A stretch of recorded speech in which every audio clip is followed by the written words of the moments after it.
Dolby's been long associated with audio. We've innovated in the cinema space for over 40 years now. And we're in a unique position that practically no other company occupies. Part of our research effort that's been going on over the past few years was, how can we move sound beyond what we've been able to do today, and what would that look like? So when we look at the evolution of sound in film and cinema, we started off with mono, single speaker in the middle of the room behind the screen. Then we moved to stereo. We added 2 more speakers and created 2 more channels, so now we had a dedicated dialogue track, and then 2 additional speakers for left and right that allowed us to create a better spread and sense of imaging inside the room.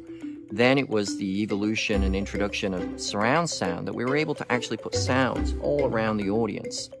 That surround configuration initially started as a mono channel, so that we were using it as a single source that we sent everything for surround into the audience. Then with 5.1, we were able to split the room in half and now have a left surround and a right surround to allow us to have more sense of movement of sound across the audience. With 7.1, we split the room again into 4, so now we had left, right, back wall left, back wall right. So now we had 4 surround zones instead of 2, and that allowed us even more definition. Logic would make sense that the next progression would be like a 9.1 or an 11.1 or even a 13.1. But the feedback that we got from content creators was it wasn't going to be good enough. And that's when we knew we had to make a more bolder step in moving forward. So what if we could start again? What if we could go back and completely redefine how we bring the surround sound experience to audiences? So what Dolby's bringing now is the next generation surround format for the industry.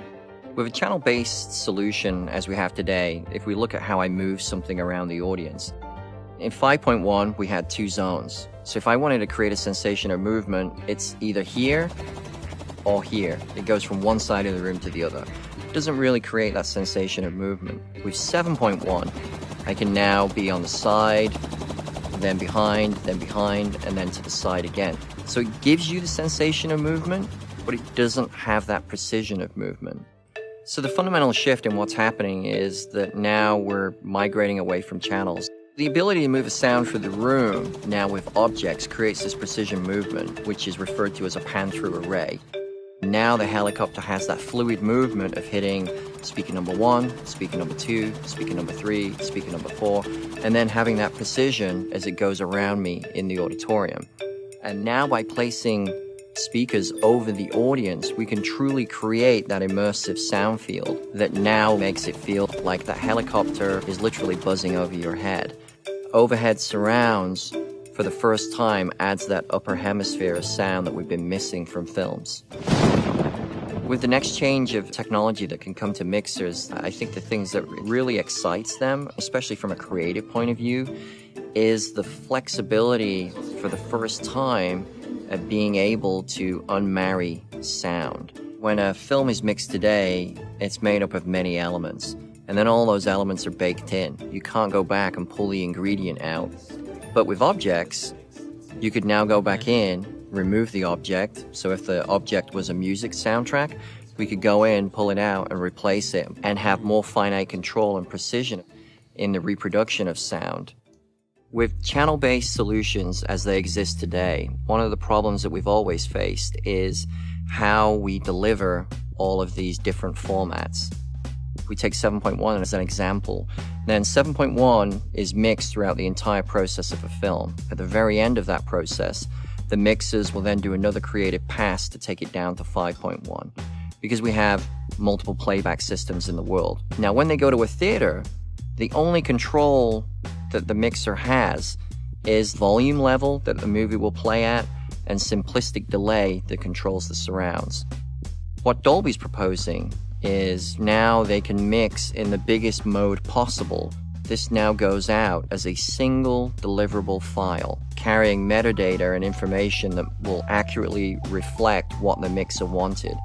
This dramatically simplifies the entire process.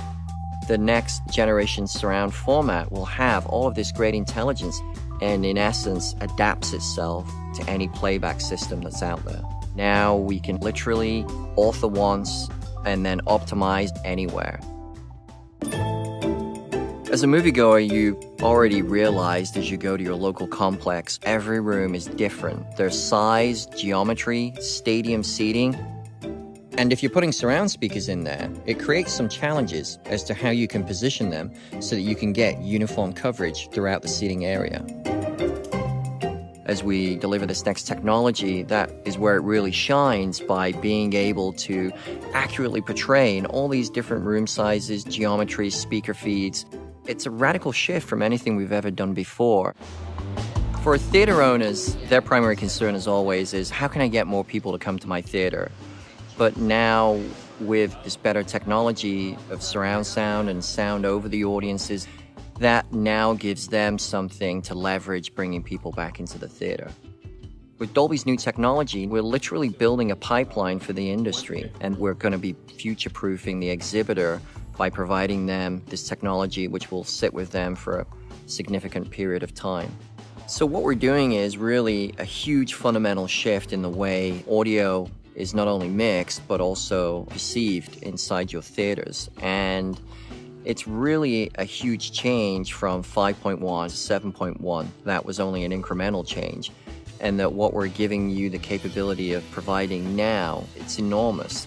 The ability to have pinpoint precision, the ability to have these sounds wherever they need to be and over the audience for the first time is a real differentiator that hasn't happened before. It's all about the excitement of what audiences will experience, but also just the amount of excitement that you get from a content creator when you walk them through some of the things that we've done and seeing how excited they were about this, then that's definitely worth it.